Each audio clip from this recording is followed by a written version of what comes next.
What's up, Wizards? It's Devin the Dude from Mtg. We like it in Magic, all that stuff, and I am back after a series of days, and trust me, I have had a series of days, but that's okay. I finally get to have some fun and blow off some steam, play some Magic here with y'all, and play some Abzan Cats, which was the first deck tech of the season, which seems like forever ago now, right? I mean, we've only gotten a couple of deck techs out so far. There is a deck tech tomorrow for Mono Green Stompy. That deck is actually very, very good, surprisingly.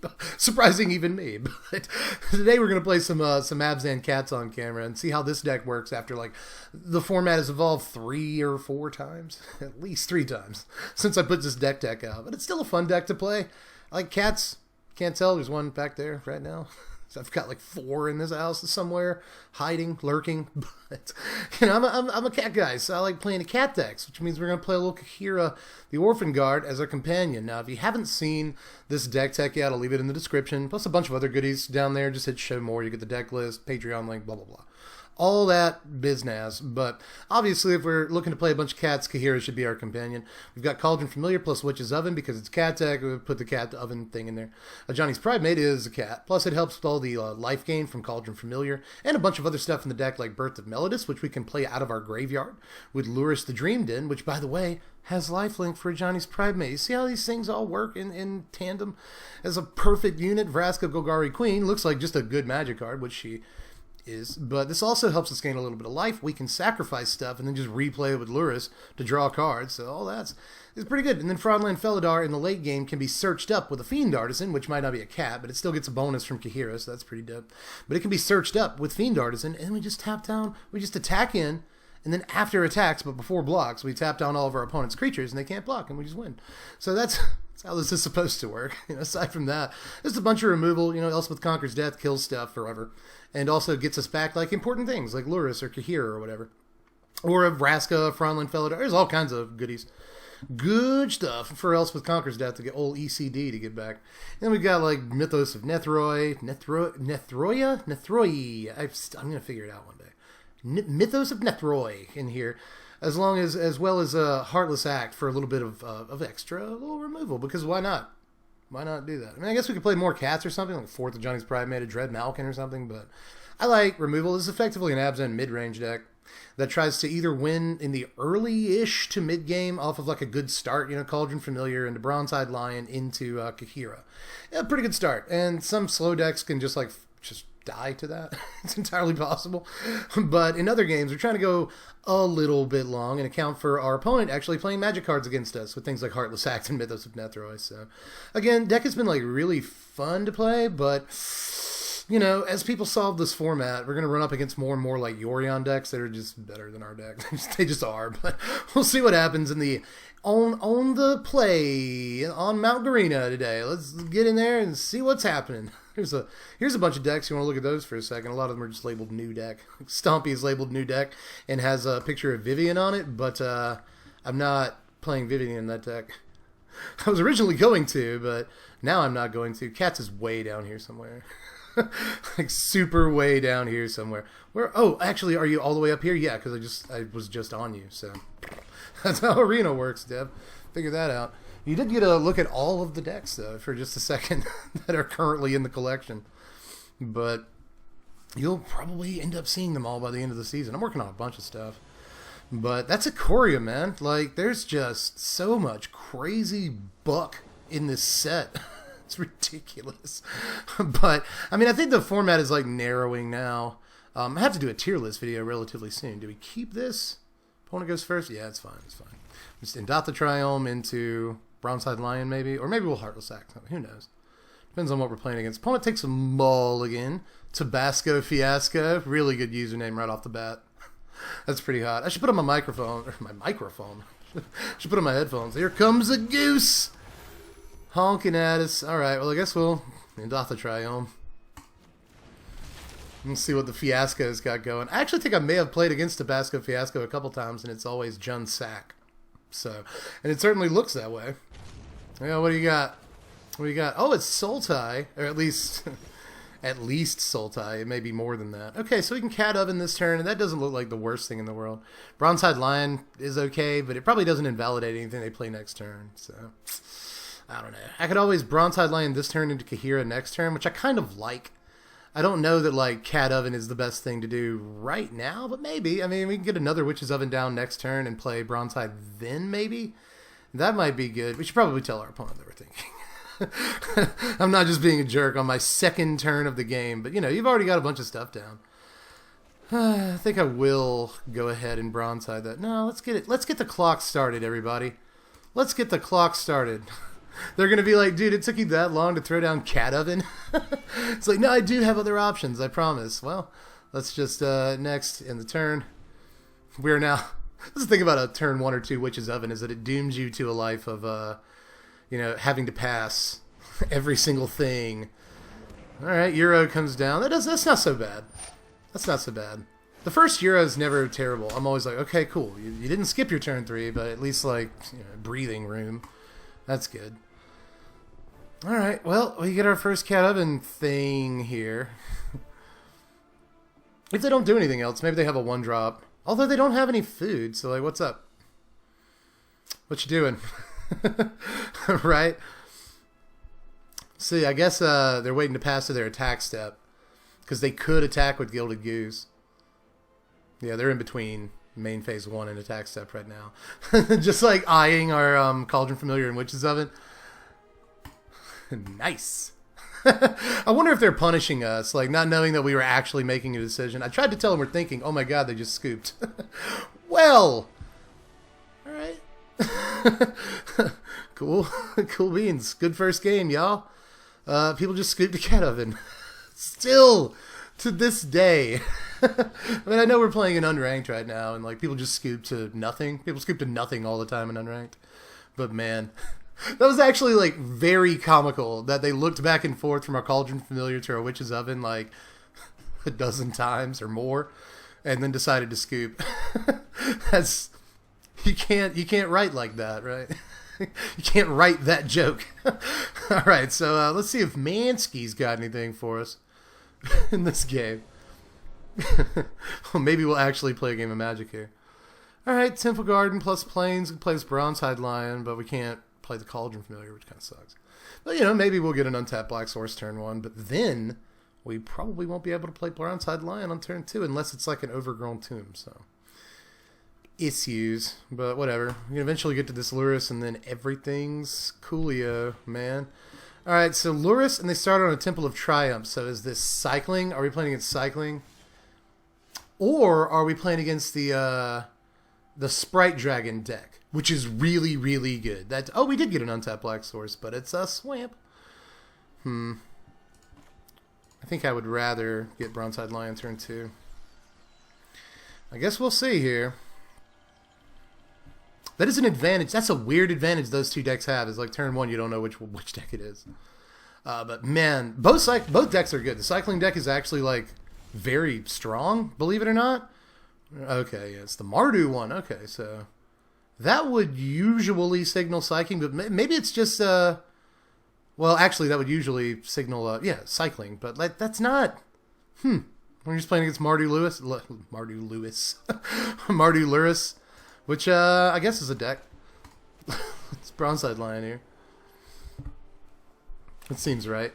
They're going to boon. Oh, it is cycling! Okay, so as we said, that would usually signal cycling. So what's it going to be? You're going to Drannith Healer, Valiant Rescuer, or are you just going to like cycle some stuff until you get to a 20-point Zenith's Flare? There's Valiant Rescuer. Alright, so now we have both Cat and Oven, but we could Kahiro this turn as well. Could do that and then just swing with the 4/4. Because they can't cycle their way out of it. But of course, we're not going to be able to do that for too long. I'll have 2 tokens this time next turn. This deck is good. I don't want to, you know, I don't want to sound some kind of way here. Because honestly, this deck was not hard to figure out. This deck, no one can take ownership of this deck because the cycling deck is like super easy to have figured out from day one. So if anybody wants to be like, this was my deck, it's not, dude. It's just a bunch of things that cycle for 1 plus Zenith Flare and like Drannith Stinger and Valiant Rescuer. That's it. That's the whole deck. It's not hard to figure out. It's a little difficult to optimize, but it's not hard to figure out. So, All right, so we have options here. But I was going to say, I was one of the early proponents on Twitter of the cycling deck. I tried to tell people, like, this deck is fun, this deck is okay, you know? And it is, it turns out. So what do we do here?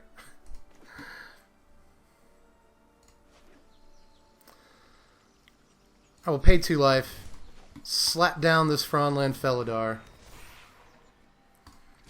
and then get in. Wonder if they double block. Well, let's just get in with Lion for now. They might let it through. I'll block with the Toke. And then this turn, they could have a 4/4 Flourishing Fox and another 1/1 token. I'm telling y'all, this deck is good. The cycling deck is okay. More than okay, really. Well, I gotta give it to him. My version was not playing these Mardu Triumphs so that you could sometimes cast Memory Leak. I wasn't even playing Memory Leak. Just playing, like, really just Boros. Let's see. Could always Heartless Act this Flourishing Fox. Could do that. I could also Luris if I wanted to. Still have 2 mana to play something second main. That's a thing to remember. Well, I think I do want a Heartless Act.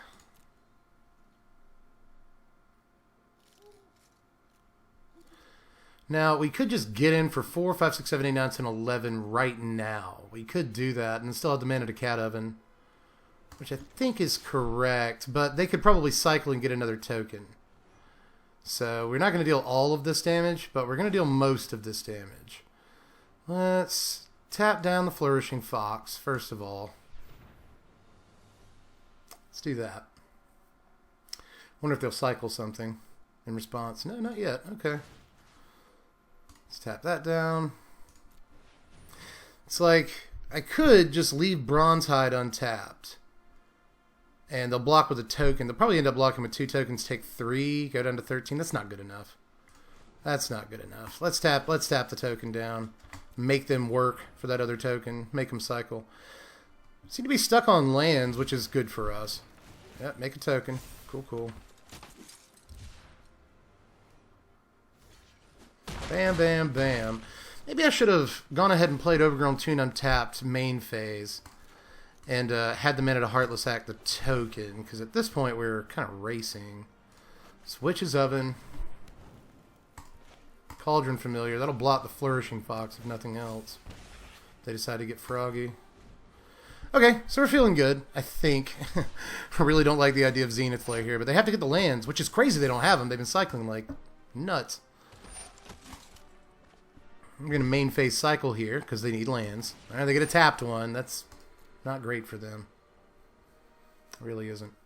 But at this point, I wonder if they just want like the 4th land for Zenith Flare. Oh, they're going to scoop it up. They decided they can't do it. I mean, next turn, we'd be able to tap a bunch of stuff down, get in on attacks and whatnot. So we actually beat the cycling deck, but probably just because they got stuck on lands. I think that was I'm pretty sure that was their issue there. But I'm a little surprised, honestly. Cycling can be a very tough deck to beat if you're just like a normal mid-range deck like we are. So glad we did it. I did not expect that.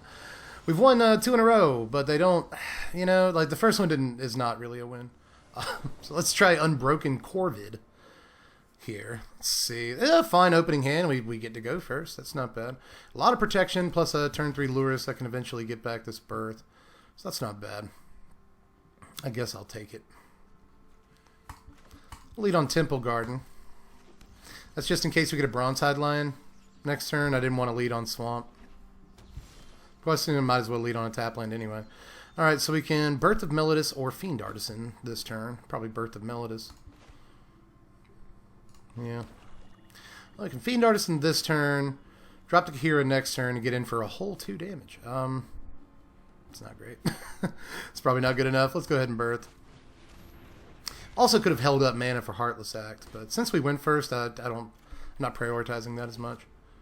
I'll just get our lands.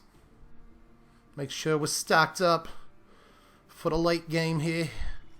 Alright, opponent on Abzan at least. Mire Trident. Ooh, neat. Neato. Burrito. Neat. Alright, so an Endeth the Triome and a Knight of Autumn go in their yard. Alright, so we can Triome this turn and get rid of the Mire Trident. That's a line to take. We can go ahead and play Kahira. Like, just kind of holding on to some of this removal until we know more sort of what they're up to, right? I like that idea. Looks like going ahead and playing this Plains.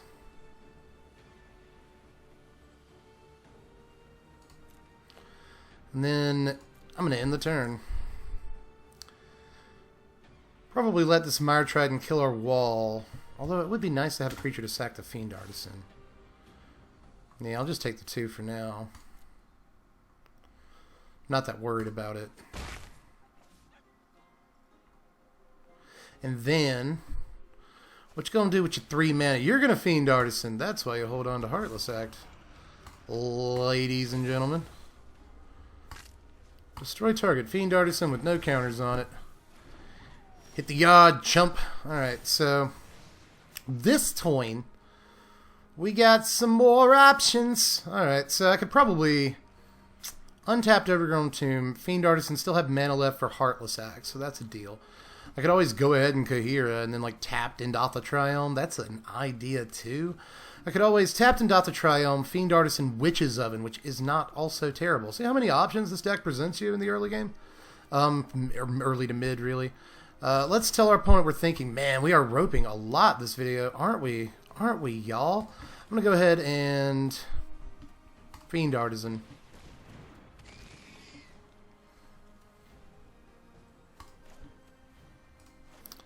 I'm going to Overgrown Tomb, pay the life, and hold up for Heartless Act. See how that works. That was a tough decision. Let me know down there how you would have played that turn. A lot of different directions you could go. I do want to get threats down, and Fiend Artisan isn't really much of one right now. I'm like a Corpse Churn. Neat. I don't see that every day. They're probably trying to play the 7 mana Mutate thing. That guy. If I had to guess. Which should be a card we play. Isn't that thing like a cat, nightmare, something or other? I think it might be. No blocks, that's fine. It's like, I've already got most of the creatures I would want to search up. With Fiend Artisan, except for like Fronlin Felidar. I don't have that, and I guess I could get it next turn, so that's kind of cool. I'm going to go ahead and Triome.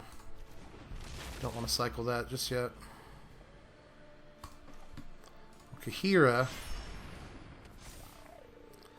Then I'll love it.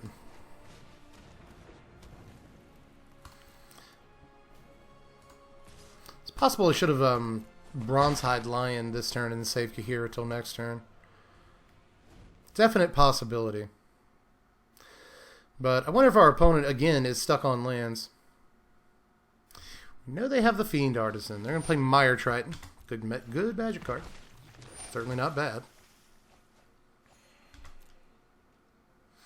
I can take another 2. I'm really not worried about it. Super unconcerned, my dude. My turn. But the Bronzehide would be nice to have 6 mana this turn, wouldn't it? That'd be super cool. That'd be so cool. Well, this will Heartless Act the Death Toucher away. Then I'll Bryn's Hide. I guess we'll just go 5 face here. Not bad. Not bad. Maybe next turn we'll just go get Fronlin Felidar. I mean, why not? We might be able to push through damage. They're going to scoop it. Come on, can we play an honest game of Magic here today? Can we do that? I mean, we were amassing a presence, and they didn't even know about the Lurrus in our hand. If they were to kill our Fiend Artisan or a Bronzehide Lion, we could just get it right back. So, I mean, we're on a good track there, but I guess they just scooped it up because they can't find the lands. So it's not really their fault that we can't play a good game of Magic.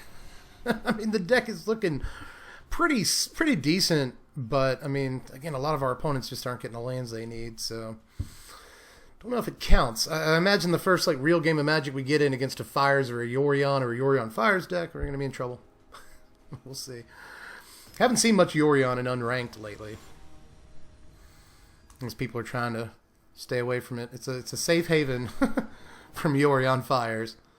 which is probably the best deck in the format. If you wanted my opinion on that, I think Yori on Fires, Bant Yori on Fires, specifically, that just like splashes red 4 Fires of Invention, is probably the best deck going right now.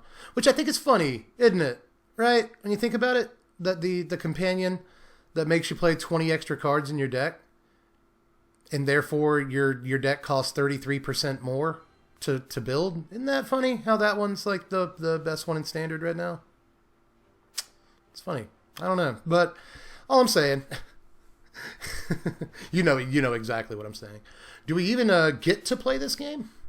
Yes. Oh, wow. All I had to do was fuss. Squeaky wheel and all that, I guess. Hand looks okay to me. We can play, well, we can't play Cauldron Familiar turn 1 and Bronze-Hide Lion turn 2. At least not with what we see right now. It's usually more important to get turn 2 Bronze-Hide Lion. But as you see, unless you get an Overgrown Tomb, it's a little awkward to go Cauldron Familiar into Bronze-Hide Lion. That could be a turf one, but we didn't quite get the tools we need to do it. Let's try them again next turn. Somebody commented the other day, and now I can't stop seeing it, but this is proof I read your comments, by the way. Somebody commented the other day, they're like, why, when someone plays a Triome, why does it look like it's giving the middle finger? Like, no matter what Triome, too. I noticed it now. Since I read that comment, I can't unsee it. And, I mean, it's true. True, as they say. So, let's see what our opponent does. I mean, we've definitely done enough thinking ourselves on turn 2 and 3 in this video to where, like, I can forgive this from Eerie Emi here. Overgrown Tomb number 2 comes down. Otherwise, they might not do much of anything. Got Edgewall. Oh, Green Black Adventures. That's a name I've not heard in a long time. That's Bronze-Hide Lion. Brinshide. You know, I probably could have and should have just Heartless acted this Edgewall Innkeeper. It's probably the right play. Do that before they get any value off of it, which they almost certainly will. They almost certainly will. See if they drop a land and Murderous Rite of the Bronze-Hide Lion. Because that would be a big yikes. A big yikes, my dude. It's cool that we started the game with a Felidar in our hand. Maybe next turn we'll just say screw it. And like Kahira and then drop Fronland the next turn. Maybe. Do this without like ever playing a Cauldron Familiar. Although I could also drop a land, Heartless Act, Cauldron Familiar, and that sets up a good Kahira on the next turn, so maybe. Although I'd like to get into like a full-on attack step with Felidar as soon as possible. I think is probably the best way to go about this. So maybe next turn Kahira is the right way to go. Maybe. Although, is Eerie Emi having internet connection problems? No, they're just having a tough time figuring out what they want to do. So they want to draw the card. They did get some value. Still have 2 mana open. Excuse me, that was a throat-clearing cough, not the other kind of cough. Just so you know. I don't think I'm sick, although I did go to the grocery store. Here's the thing, right? I promised myself I wasn't going to tell too much of the story, but like it is something that like kind of made me a little angry, and I do not get angry very often. If you've watched the channel enough, you probably know that. But I did a click list order. What you put in your order and you go pick it up. They bring it to your car, all that. At a grocery store. Before I start talking, yeah, I'll just Kahira this turn. But God, I shouldn't do that. I should really Heartless Act. But I put in an order at the grocery store where they come bring it to your car because I don't want to go in the grocery store, right? Not right now, at least. And then they sent me an email in the morning that said, "Oh, we didn't have these items." Super long list of items, a lot of them essential, meat, ground beef, and chicken, a bunch of stuff. There's some macaroni and cheese and whatnot. And just they said they didn't have any of the stuff, and they couldn't bring it to me. So I decided to suit up. And put my mask on and my gloves and stuff and go in the store before I picked up my order. And lo and behold, they have all these things. They have every single thing I just listed off, plus a bunch of other stuff I didn't list off, like ketchup or whatever. And like, I don't. The thing about it is like, I don't think ketchup and like cheese and stuff are essential. But like the ground beef, the roast chicken, lunch meat and stuff like that, they said they didn't have, they had, and that is essential. So why are you like forcing me to come inside the store? I mean, it does risk my health. My wife is asthmatic, so it risks her health by association, and it does, guys. It does. And I don't know, it just bugged the crap out of me that like I had to go in the store and they had all the stuff they told me they didn't have. And they had a lot of most of that stuff too. So I don't know. I mean, maybe they like just got it on a truck or something. That's entirely possible. So I shouldn't be like too put out by it, but it bugs me so much. I think it defeats the whole purpose of putting in an order where they come pick up your stuff. But anyway, why do I have to? I mean, I shouldn't have to risk my life for ground beef, but I really shouldn't have to risk my life for freaking ketchup. But I mean, I know people. I caught some flack on this for saying stuff like that on Twitter the other day, vis-a-vis the Lowe's thing that I posted about. But it is. If it's not risking your life, it's at the very least risking your health and risking the health of the other people around you. Even at this time, my state just reopened, but it's not time. It's not. Anyone who has a respectable opinion on this says it is not time. So. Yeah, but that's just me. I know there's a whole bunch of like politics that get wrapped up in that for no reason. I don't know why politics are wrapped up in it, but they are. I really don't get it. But let's just get ready to lose to this questing beast, which is probably what's really going to happen here. I guess we can start tapping down the questing beast starting next turn. So that's something. But yeah, that's my story. In the meantime, though, our opponent has played a Rankle and made a sacrifice the Bronzehide Lion, and then played a questing beast and blew us out. Maybe they have a removal spell for the Felidar, or maybe they're just reading it because no one ever sees this card. Right? What are you playing, you loser? Is likely what they're thinking. Next turn, we can also, by the way, play this Kahira out, and then the Fronland Felidar would be big enough to block and kill the questing beast. So we'll have to lose the Fronland Felidar too, which isn't good. But maybe an Elspeth Conquers Death can bring it back later or something. We have to answer the beast. Gotta answer the beast! If we're gonna do anything about this. Oh, Black-Green Adventures. The old Black-Green Adventures deck too, that plays, one or two of Rankle, a bunch of questing beasts and stuff. Like maybe it plays Nissa too. This deck used to play a 2 or 3 of Nissa. It might just be the exact same deck. Hey, we're getting lands. Our opponents might not be getting lands like they need to in these games, but we sure are. So let's play Kahira. Everything has vigilance. Everything? Well, not everything, because, this wall or whatever. You Heartless Act something? Is that the newest card in your, the only new card in your deck? It's possible. Let's play this Overgrown Tomb tapped.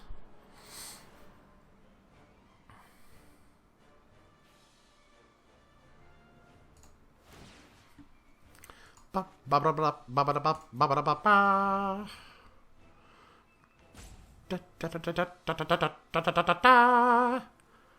Tap it down, bud. Come on here, you hear me?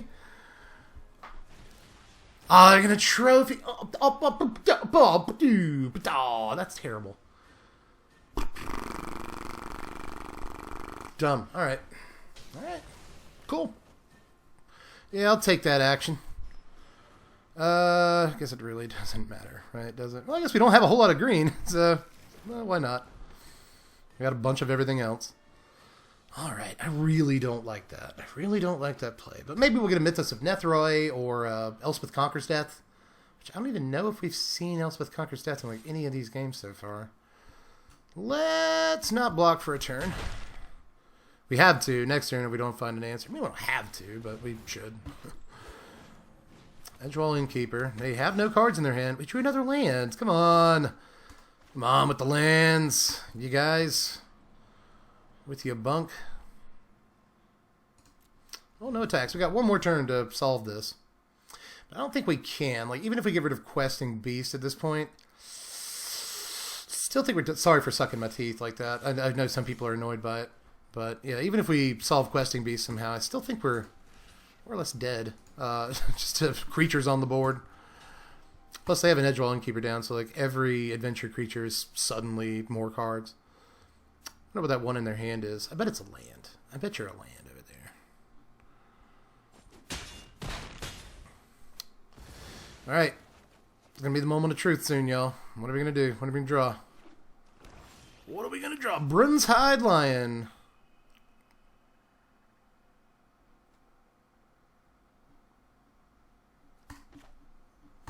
Let's go. Let's go, Bronzehide. Let's do it.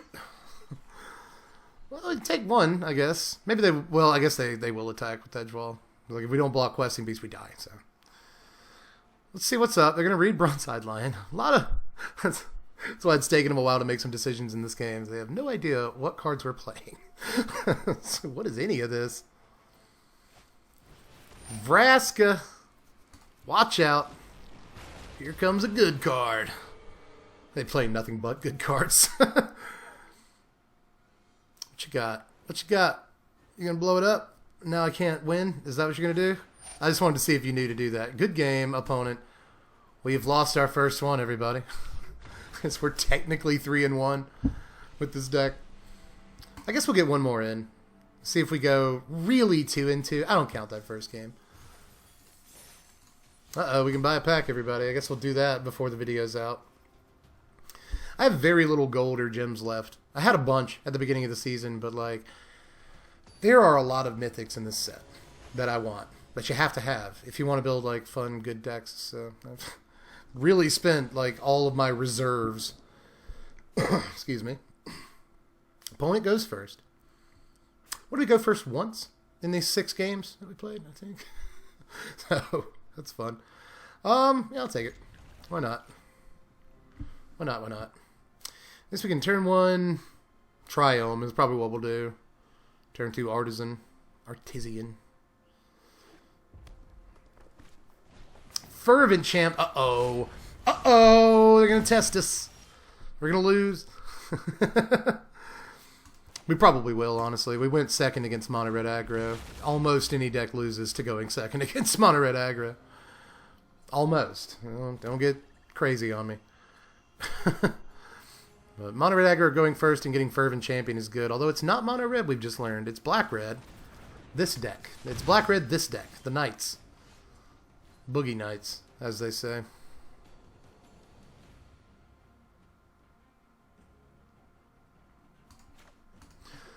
I will play you tapped and get a Witch's Oven on the table.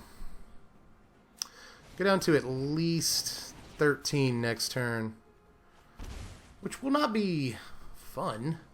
I'll probably go down to less than 13. Getting in. Okay, so we'll take our 4 here. That's lumps. Maybe they'll light up the stage. This deck still plays like 3 copies of that card. No. Oh, you thought wrong, sir. Brr, that's a big boy. That's a big old boy over there. That is a boy. That's a boy. Criminy. Criminy Jicket. Jiminy Cricket. Good lord. Lady balls. That is ha cha cha cha cha. Wow. Hey, just in case you forgot that these last 2 decks were good, they're good decks. Just funny. I'm over here playing against 2019 and just getting rocked. that's a feel good moment. Well, let's use my number 1 pick for best card in the set to chump block a 7/6. Good times, Cleave. Good game. Well, that was fast. Well done, opponent. Well done, opponent. I think we would have stayed at 1. Let's see, they go to 4. Because they're gonna put it on the Crusaders. So the Crusader goes to 4 power. Take 8. It's we're dead. We're dead, guys. We're dead, everybody. So, jeez. So that was Abzan Cats. And it's a fun deck. It really is. And when it gets the right starts, I did the same mistake. It's all the way up top, isn't it? But there's my decks. There's all of my... What's your problem, Marina? There we go. There's my decks. right there in case you wanted a quick look at them. But there's a bunch more in production than that. I've got a notebook full of crap. Plus the notes app on my phone is filling up. But anyway, that was Abzan Cats, and it's not a terrible deck. You know, it's a fun deck to play. Gets the right start, it's okay. It can mid-range correctly if it gets the right cards. That's the problem, is that just like any other mid-range deck, you sometimes draw the wrong half of your deck. And what did we play, 6 or 7 games? I always have a hard time remembering how many games we actually played. A lot of games. Surprisingly fast for a mid-range deck. But again, you know, we had some early scoops and stuff. But sometimes you draw the wrong half of your deck, and there's a bunch of cards we didn't even see today. We didn't really see Mythos of Nethroi too much. We didn't see much Vraska in these games. We didn't see much Elspeth Conquers Death or a Johnny's Primate. Did we see a Johnny's Primate even once in these games? We assembled Cat Oven once, and our opponent scooped to it. So, you know, sometimes you just don't draw the pertinent cards in the deck. Now, if you wanted to, I think you probably could take out 2 Birth of Melodus. Let's go ahead and shape up the deck real quick, because I've been looking at this for a while now. Let's take out 2 Birth of Melodus, throw it into Johnny's Primate, which seems incongruous because Birth of Melodus helps gain life, right? But I don't care. Just want another cat. Another threat in the deck is probably better, and another card that we can play out of our yard with Lurrus. Another card that we didn't really play much of today, despite the fact that it's probably maybe the best card in this set, hands down, and in the opinion of some of one of the best cards ever printed of all time. Go to Twitter right now. People are saying it. Even Legacy players are super mad that Lurrus exists. Seriously. So, but you know, I'd probably keep that number of Lurrus in though. I really like Mythos, and I'd want to see it more often, so I might go up to 3 copies. Right there, and we fixed it, everybody. It's fun. This is a better deck now. It actually is a better deck now. I think these are the changes I would make. You might even go down to 1 Heartless Act, but like I said, I want more removal in the deck, and I really like that it's instant speed as well. This one thing is that decks like Garuda, which you don't see as often anymore, and Winota, which is still played, and Yorion for that matter, but it's not as effective against Yorion. But especially against Winota and Garuda, it's nice to have an instant speed answer like Act or Mythos of Nethroi. So I like that. You can actually kill them before they create too much value, and that's very important. But that's pretty much it for now. We did get to see the Franland Felidar thing happen, which is honestly how we win like 90% of our games, is setting up an attack step with Franland Felidar and enough mana to tap down all their guys. So we did that at least sort of once, and it won the game for us. So it is the most powerful play in the deck. We didn't really, get to engineer a situation where we Fiend Artisan, sacrifice a small creature like a wall or a cat that we can replay with Lurrus, and then go get a Franland Felidar to end the game. We didn't see that situation, but we came very close to engineering that situation in a game or two. So can happen, and there's a lot of different ways this deck can win a game, right? Lurrus just recasting things like Fiend Artisan and Bronze-Hide Lion is sometimes good enough. Honestly, sometimes you just cat oven people to death, or just get through a big attack step thanks to Kahira boosting all your stuff. There's a lot of different ways to win the game. So I do still like the kind of all the different angles the deck attacks from, and all the different plays that it has access to. Plus, just all the decent removal that we're playing. Good cards, right? I mean, there's just a high number of good cards in this deck. But if you're building Abzan, there's other ways of doing it. And if you want to build a mid-range deck, I think there's probably better ways of doing it than Abzan, which I wasn't sure of at the beginning of the season. But in a lot of ways, Yorion Fires is a mid-range / combo deck, the same way Fires is, right? And I think it's probably the best deck in the format, and just both out mid-ranges this deck and out big plays it. Our big play is Fiend Artisan into Franland Felidar in the game on the next turn. But Yorion Fires has access to just like on turn 5, 6, 7, like that deck makes nothing but big plays. So, we still have trouble beating like an Agent of Treachery, which are everywhere, whether you're playing against Yorion Fires or the various Luca decks in the format. Winota, Agent of Treachery. I read your comments. Somebody commented the other day that Agent of Treachery is the best card in Ikoria, and that's it's funny and true. It's funny because it's true. But anyway, I think that's all I got time for today. Just let me know how you felt about all the stuff, all the plays, how you would have done things differently, because there were definitely a lot of situations in this video that I could have played differently. Definitely a lot. So the deck was not as linear as it very often is. It really did present a lot of choices in this video. but is often a fairly linear deck. But just let me know how you'd have played it differently, or any plays you saw where I could have like won the game if I'd have done this. That happens. It totally happens. So let me know down there, and do all the YouTube stuff as usual. Like the video, check the description for all the stuff I mentioned earlier. Deck list, deck tech, Patreon link. Do that stuff. $1 a month. Vote on what you want to see. I asked the Patreons if they want to see gameplay of Mardu Humans or Abzan Cats, and Abzan Cats like barely won. So that's why you're seeing it on your YouTube screen right now, is because patrons picked it. So if you want to help out, like one vote would have like really swung things for Marty. It was really, really close. So yeah, if you want to help affect votes and stuff, just throw $1 in the Patreon pot a month, and I would greatly appreciate it. Patreon's the only reason I can still keep doing content. But of course, if you wanted the deck list, even in a modified way, just click the list link in the description. Go over to TCG Player, check the deck list out. Anything you order through that link helps out you dudes. So do all that stuff, like and subscribe as well. Do the YouTube dance, because you gotta make money doing this. If you don't, then you can't do it. So I'm sorry. That's part of life. Actually, one more thing. I got an email from the makers of Raid Shadow Legends the other day, asking me to do an ad for their game. And I put it on Twitter, like, does this mean I've officially made it? Because, Raid Shadow Legends is almost every YouTuber over certain numbers of subscribers gets a video sponsored by them. So it's like, oh, look, Ma, we made it. We're sponsored by Raid Shadow Legends. And, like, a bunch of people on Twitter, like, almost everyone that replied to the post on Twitter was like, do it, Tev. You got to do it. Get your money and all that stuff. But I'm still not sure I want to do it. So like, give me your take on it down there in the comment section. Should I do a sponsorship with Raid Shadow Legends? It takes money to do this, but I also don't know that I don't know. I don't know, y'all. I don't know if it's I don't know. Is it worth that? Although Raid Shadow Legends isn't a bad. It's really not a terrible free to play game. Until you hit the wall that makes you spend money. I want to go ahead and get all this out. But that's true of every single mobile game. They're all kind of decently free-to-play games until you hit the wall that makes you pay money, right? That's how mobile games are structured. So, I mean, I can't really fault them for that too much, I guess. I can fault the mobile gaming industry at large, but still, let me know how you feel. Should I do it? Should I take the money and run on that in the comment section? And that'll also prove to me that you made it this far in the video. Oh my God, if you did, thank you so much. That's amazing. That means a lot to me. You watched like an hour of my content. But anyway, I guess I am actually done now. So I'll catch you cats later. I'm Deb from the place. Thanks for watching, my wizards. Spread love and be kind.